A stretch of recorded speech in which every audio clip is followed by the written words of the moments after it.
So if you wanted to get down to the nitty-gritty of twerking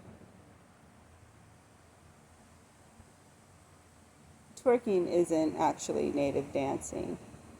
It's native dancing taken to a sexual level to please the shortcomings of men and women alike, to choose to use their bodies and their minds in a degrading sexual manner when it's actually supposed to be used for marriage. But nobody is really talking about those mistakes of how not being married to someone can actually affect a household and affect the children and affect relationships, because we're talking about behavior as a whole here, whether it's me or somebody else, right? But no, let's just focus on my behavior and how disruptive it's been to everybody's life out here, and just let everybody else off of the hook. What everybody else is doing is my fault. It's all my fault.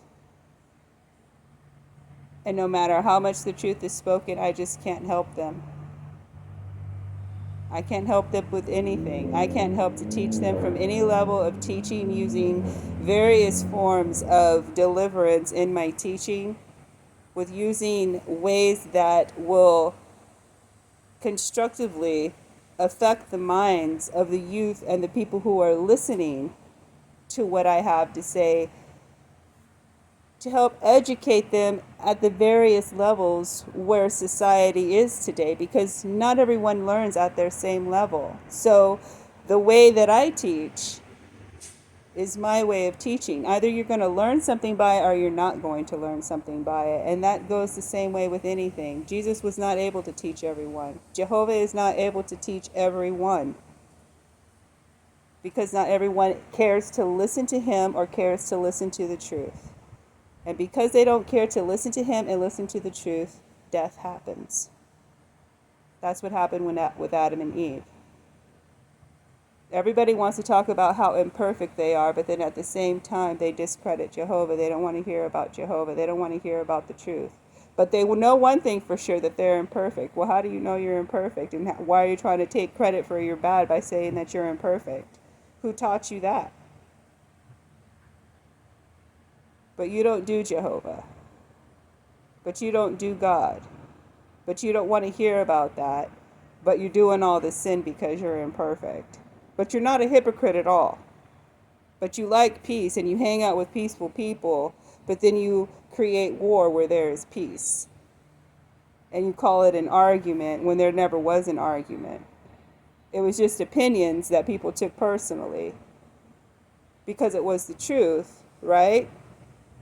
But you don't want to hear the truth from certain people. Well, that's okay too. People don't want to hear the truth from Jehovah. They don't want to hear it from Jesus. They don't want to hear it from anybody because they don't like the people. And that's what gets people killed. And I thought that that's what the conversation was about out here. And I thought we were out here trying to save lives of various ages and various stages. And I thought that it was a call, a native call, in the sense where everybody has the right to learn, to listen to, and to hear the truth. And no one can stop me from doing that. No one can take that from me. As a matter of fact, it's a commandment to tell people the truth. So when you have people who don't want to hear the truth, either they're apostates, they want to be apostates, or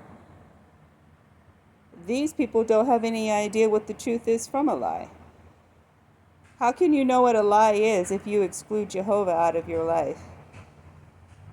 How can you do anything when you exclude Jehovah out of your life? How can you even breathe and say that you don't believe that there is a God, or you don't want to hear about the truth, or anything that has to do with positive? How do you live with yourself, walking through life and just thinking that you have all of these, rights? You don't actually have those rights. You don't even have the right to be breathing. Everything is undeserved kindness. It's undeserved kindness.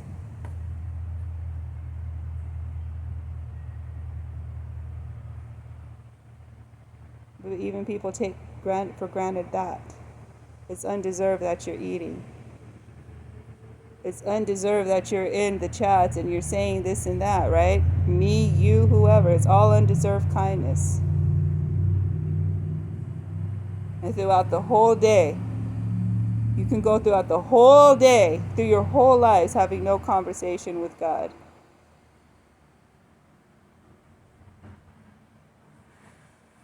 How do you do it? How do you bring yourself to do that? How do you bring yourself to not consider the one who gave you the life that you're taking for granted? How do you live with yourselves?